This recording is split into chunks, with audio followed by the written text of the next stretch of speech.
हा माहितीपूर्ण कार्यक्रम सादर करत आहे माइंडस्टिक्स फाउंडेशन ट्रस्ट. नमस्कार, स्वागत आहे. आपलं डिजिटल आयुष्य म्हणजे ईमेल्स, मीटिंग्स, कामांची यादी सगळं कसं विखुरलेलं असतं नाही का? पण आज आपण पाहणार आहोत की मायक्रोसॉफ्ट आउटलुक वापरून या सगळ्या गोंधळाला एका व्यवस्थित, यशस्वी रचनेत कसं बदलायचं. म्हणजे बघा ना, आपला इनबॉक्स सतत ईमेल्सनी भरलेला असतो. एकामागे एक मीटिंग्स आणि कामांची तर भली मोठी यादी. असं वाटतं की सगळं हाताबाहेर चाललंय. पण काळजी करू नका, हे फक्त आपल्यासोबतच होत नाहीये, हे खूपच सामान्य आहे. चला तर मग या गोंधळावर नियंत्रण मिळवूया. अनेकांना वाटतं की आउटलुक म्हणजे फक्त ईमेल पाठवण्यासाठी आहे, पण तसं नाहीये. हे एक असं पॉवरफुल टूल आहे जे आपलं संपूर्ण व्यावसायिक आयुष्य, आपलं प्रोफेशनल लाईफ एकदम व्यवस्थित करू शकतं. ठीक आहे, तर सुरुवात कुठून करायची? अर्थात आपल्या कामाच्या अगदी मुळापासून. म्हणजे ज्या लोकांशी आपण रोज बोलतो, संवाद साधतो, त्यांची माहिती मॅनेज करण्यापासून. आउटलुकमध्ये नवीन कॉन्टॅक्ट ॲड करणं खरंच खूप सोपं आहे. बघा, फक्त 4 सोप्या स्टेप्स आहेत. सगळ्यात आधी आउटलुक ओपन करा. त्यानंतर कीबोर्डवर कंट्रोल, शिफ्ट आणि बी हे तिन्ही बटन्स एकत्र दाबून ॲड्रेस बुकमध्ये जा. तिथे न्यू कॉन्टॅक्टवर क्लिक करा किंवा शॉर्टकट हवा असेल तर कंट्रोल+N दाबा.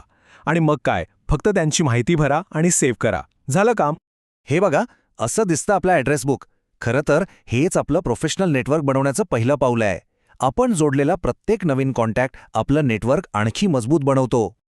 आता एक मस्त प्रो टिप जी आपला खूप वेळ वाचवेल. नवीन ईमेल लिहित असताना फक्त त्या व्यक्तीचं नाव टाईप करा आणि कीबोर्डवर कंट्रोल+K दाबा. बस, आउटलुक आपोआप ॲड्रेस बुकमधून त्यांचा पूर्ण ईमेल ॲड्रेस शोधून टाकेल. आहे की नाही सोपं? आउटलुकमध्ये ना इलेक्ट्रॉनिक बिझनेस कार्ड नावाची एक भारी गोष्ट आहे. हे म्हणजे काय, तर आपल्या कॉन्टॅक्टच्या माहितीचं एक डिजिटल रूप. अगदी आपल्या नेहमीच्या बिझनेस कार्डसारखंच दिसतं. आणि सगळ्यात भारी म्हणजे हे आपण अगदी सहज शेअर करू शकतो आणि सेव्हही करू शकतो. चला, आता लोकांचं मॅनेजमेंट तर झालं. आता वळूया वेळेच्या मॅनेजमेंटकडे. आणि यासाठी आपलं मुख्य हत्यार, आपलं कंट्रोल सेंटर आहे आउटलुक कॅलेंडर. कॅलेंडरमध्ये ना मुख्यत्वे 4 वेगवेगळ्या प्रकारच्या गोष्टी आपण नोंदवू शकतो. पहिली आहे अपॉइंटमेंट. ही फक्त आपल्यासाठी असते, म्हणजे स्वतःच्या कामासाठी वेळ बाजूला काढणं. दुसरी आहे मीटिंग, ज्यात आपण इतर लोकांनाही बोलवतो. तिसरी गोष्ट म्हणजे इव्हेंट. ही दिवसभर चालणारी ॲक्टिव्हिटी असते, जसं की वाढदिवस किंवा सुट्टी. आणि शेवटचं टास्क, म्हणजे एखादं काम जे करायचं आहे पण त्याची वेळ ठरलेली नाही. आणि हे बघा, कॅलेंडरवर हे सगळं किती व्यवस्थित दिसतं. अपॉइंटमेंट्स, दिवसभराचे इव्हेंट्स, टास्क, सगळं काही एकाच ठिकाणी. यामुळे आपल्या पूर्ण दिवसाचं चित्र एकदम स्पष्ट दिसतं आणि नियोजन करणं प्रचंड सोपं होतं. आता कॅलेंडर पटापट वापरण्यासाठी काही सोप्या टिप्स. डावीकडच्या नॅव्हिगेशन पेनमध्ये कोणत्याही तारखेवर क्लिक करा की लगेच त्या दिवसावर जाल. वरती असलेले डे, वीक किंवा मंथ बटन्स वापरून आपल्याला हवा तसा व्ह्यू बदलता येतो. आणि हो, जी कामं नियमितपणे होतात, जसं की दर आठवड्याची टीम मीटिंग, त्यासाठी रिकरन्स पॅटर्न नक्की सेट करा, म्हणजे पुन्हा पुन्हा एंट्री करायची गरज नाही. बरं, आतापर्यंत तर आपण बेसिक गोष्टी पाहिल्या. आता काही अजून स्मार्ट फीचर्स बघूया, जे आपल्याला ईमेलमधल्या त्या सामान्य पण कधीकधी खूप टेन्शन देणाऱ्या चुकांमधून वाचू शकतात. कल्पना करा, घाईघाईत आपण एक महत्त्वाचा ईमेल पाठवला आणि तो चुकीच्या व्यक्तीला गेला. बापरे, त्या क्षणी मनात एकच प्रश्न येतो, देवा, आता ही चूक कशी सुधारू? हे आपल्यापैकी प्रत्येकासोबत कधी ना कधीतरी झालंच असेल. पण घाबरू नका, आउटलुकमध्ये यावर एक उपाय आहे, एक लाईफ सेव्हर फीचर, ज्याचं नाव आहे रिकॉल दिस मेसेज. हे फीचर आपल्याला आपली चूक सुधारण्याची एक संधी देतं. म्हणजे चुकीच्या ईमेलमुळे होणाऱ्या त्रासातून आपण वाचू शकतो. आणि हे वापरणं तर अगदी सोपं आहे. काय करायचं?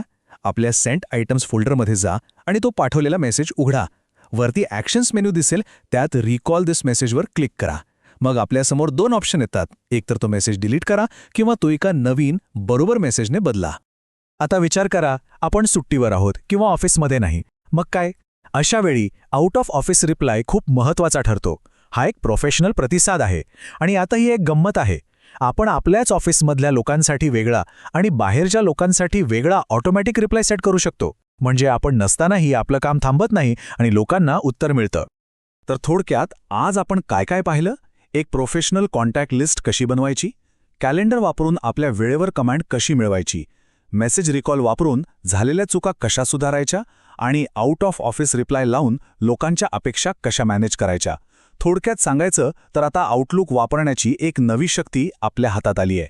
तर मग आता विचार करा, उद्यापासून आपल्या कामावर आणि दिवसावर नियंत्रण मिळवण्यासाठी यापैकी कोणतं टूल सगळ्यात आधी वापरणार? यावर नक्की विचार करा आणि आपल्या डिजिटल आयुष्याला अधिक संघटित बनवा. भेटूया पुढच्या भागात.